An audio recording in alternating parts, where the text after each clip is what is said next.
नमस्ते। भगवद गीता हिंदू धर्म और संस्कृत साहित्य का एक महान ग्रंथ है जो महाभारत महायुद्ध के समय अर्जुन और श्री कृष्ण के बीच हुए संवाद के रूप में प्रस्तुत किया गया है।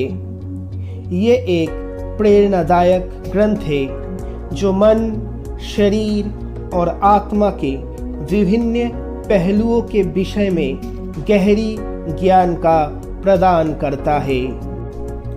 चलिए अब हम इस वीडियो के माध्यम से इसके सार और आंतरिक अर्थ को समझते हैं।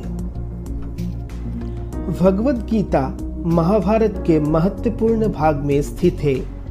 भगवद गीता में भगवान श्री कृष्ण और अर्जुन के बीच एक संवाद हुआ था। जब अर्जुन को युद्ध के दौरान संघर्ष में उलझन होती है और उसे अपने धर्म के लिए दुविधा होती है, तब भगवान श्री कृष्ण उसे मार्गदर्शन देते हैं। भगवद गीता को समझने के लिए आपको खुद को अर्जुन के स्थान पर सोचना होगा। अर्जुन के मन में जो दुविधा और उलझने हैं, वो सब आपकी जीवन में भी है। इस दुविधा और उलझन को दूर करने के लिए भगवान श्री कृष्ण का वाणी अमृत सम है। भगवद गीता का संक्षेप और आंतरिक अर्थ है कि हमें अपने कर्तव्यों को निष्पादित करना चाहिए। यहाँ पर कर्तव्य से मतलब है कि हमें अपना कर्म सच्चाई, ईमानदारी और समर्पण के साथ करना चाहिए। भगवान श्री कृष्ण कहते हैं कि हमें अपने कर्मों के फल की चिंता नहीं करनी चाहिए, बल्कि केवल कर्म में निष्काम भाव से लगना चाहिए। इससे हम आत्मिक एवं मानसिक शांति प्राप्त कर सकते हैं। भगवद गीता योग, भक्ति, ज्ञान और कर्म योग के विषय में ज्ञान का स्रोत है। इसमें बताया गया है कि सभी योग मार्ग एक दिशा में एकत्रित होकर सत्य, धर्म, आत्मा और परमात्मा की प्राप्ति के लिए जरूरी है। भगवद गीता एक महत्वपूर्ण संदेश देती है कि हमें अपने जीवन को ईश्वरीय आदर्शों के साथ जीना चाहिए। इस ग्रंथ में बताया गया है कि व्यक्ति अपने कर्मों से न केवल अपने व्यक्तिगत प्रगति को साधना करता है, बल्कि समाज और संसार की प्रगति में भी योगदान देता है। इसके अलावा भगवद गीता धार्मिकता के अंतर्निहित सिद्धांतों को उजागर करती है। ये बताती है कि सच्चा धर्म ज्ञान, भक्ति और सेवा के साथ संगठित होता है।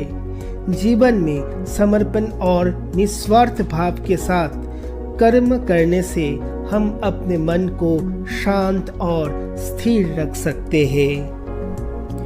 इसके आंतरिक अर्थ में भगवद गीता हमें आत्मज्ञान और आध्यात्मिक विकास की ओर प्रेरित करती है। ये बताती है कि आत्मा अमर है और शरीर केवल एक अवतार है। हमें अपने अविनाशी आत्मा की पहचान कर अपने कर्मों को निष्काम भाव से करना चाहिए। भगवद गीता उपदेशों के माध्यम से जीवन के महत्वपूर्ण पहलुओं को समझाती है। इसके अंतर्गत कुछ महत्वपूर्ण विषयों का संक्षेप में वर्णन किया जा सकता है। कर्मयोग।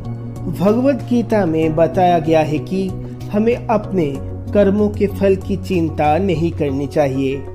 हमें केवल कर्म में समर्पित होना चाहिए और कर्मों को निष्काम भाव से करना चाहिए। ज्ञान योग। भगवद गीता में ज्ञान का महत्व बताया गया है। इसमें आत्मज्ञान और परमात्मा के ज्ञान की महत्वपूर्णता पर बोल दिया गया है। भक्ति योग। गीता में भगवान के प्रति आत्मिक भक्ति की महत्वपूर्णता बताई गई है। ये बताता है कि भक्ति और प्रेम के माध्यम से हम भगवान के समीपता को प्राप्त कर सकते हैं। संख योग। भगवद गीता में संख योग की विधान पर चर्चा हुई है। इसमें मन, शरीर, आत्मा और प्रकृति के बीच संबंध का वर्णन किया गया है।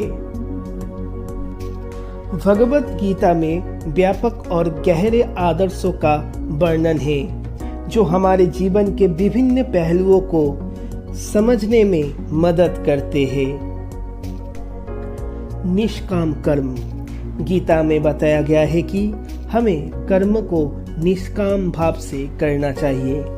यह कार्य में लगने के लिए उत्साह रखने की उपदेश दिया गया है, लेकिन फलों की चिंता नहीं करनी चाहिए। समता। गीता में समता के महत्व का जिक्र है। हमें सभी जीवों में समानता देखनी चाहिए और सबके प्रति सम्मान और सहानुभूति रखनी चाहिए। आत्मनिरीक्षण। भगवद गीता में आत्मनिरीक्षण की महत्वपूर्णता पर बोल दिया गया है। हमें अपने आप को जानने की और अपने दुख और सुख की विवेचना करने की आवश्यकता होती है। समर्पण और सेवा। गीता में समर्पण और सेवा के महत्व का भी वर्णन है। हमें अपने कर्मों को भगवान के लिए समर्पित करना चाहिए और समाज की सेवा करनी चाहिए। संक्षेप में कहे तो भगवद गीता एक अमूल्य ग्रंथ है जो हमें जीवन के विभिन्न पहलुओं को समझने और समाधान प्राप्त करने में मदद करती है।